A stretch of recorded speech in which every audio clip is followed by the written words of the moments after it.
உயிரொன்று இல்லாமல் உடல் இங்கு நிலையாதே. உயிர் என்ன பொருள் என்று அலைப்பாய்ந்து தெரியாதே.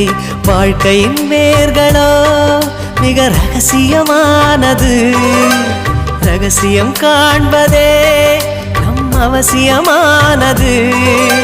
தேடல் உள்ள உயிர்களுக்கே தினமும் பசி இருக்கும். தேடல் என்பது உள்ளவரை வாழ்வில் ருசி இருக்கும். பாடல் போல தேடல் கூட ஒரு சுகமே. இசை பாடி வரும் இளம் காற்றுக்கு உருவமில்லை. காற்றலை இல்லை என்றால் ஒரு பாட்டொலி கேட்பதில்லை. ஒரு காலம் வருகையில் உள்ளம் கொள்ளை போகுதே. ஆனால் காற்றின் முகவரி